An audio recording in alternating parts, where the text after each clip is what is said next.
Shalom saudaraku yang dikasihi Tuhan Yesus Kristus, kembali pada program Resiran.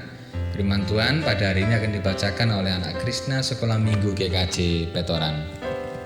Lukas 6 ayat 20. Lalu Yesus memandang murid-muridnya dan berkata, "Berbahagialah, hai kamu yang miskin, karena kamu yang mempunyai kerajaan Allah." Saudaraku yang dikasihi Tuhan Yesus Kristus, siapa yang disebut lapar oleh Tuhan Yesus?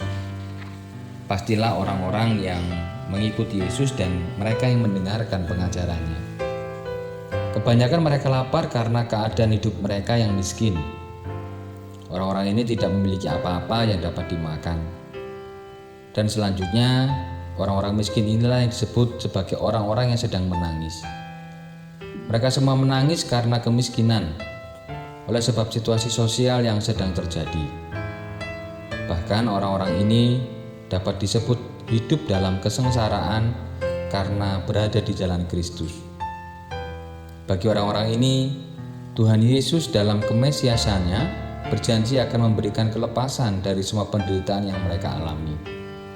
Oleh karena itu, mereka semua disebut berbahagia. Sebaliknya, Tuhan Yesus mengutuk orang-orang yang sudah mendengar dan memahami apa yang diajarkan Yesus, tetapi tetap mengeraskan hati, tidak mau menerima dan menolong mereka yang sedang dalam keadaan miskin, menangis dan sengsara. Sebab memang kekayaan, kenyamanan dan kemuliaan sering menuntun orang menutup diri bagi sesamanya dan Tuhan.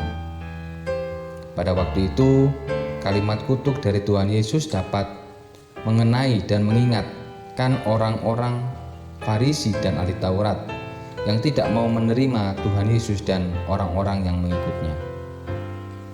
Pertanyaan bagi kita yang hidup pada zaman sekarang ini, apakah kita telah merasakan damai sejahtera dalam hidup dengan apa yang kita miliki?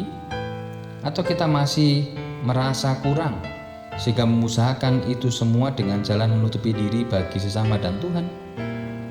Jika masih seperti itu, kata-kata kutuk Yesus sebenarnya juga ditujukan kepada kita. Oleh karena itu, marilah kita nyatakan kerajaan Allah di tengah-tengah dunia ini dengan lebih memperhatikan mereka yang miskin, yang lapar, menangis, dan mengalami penderitaan. Amin.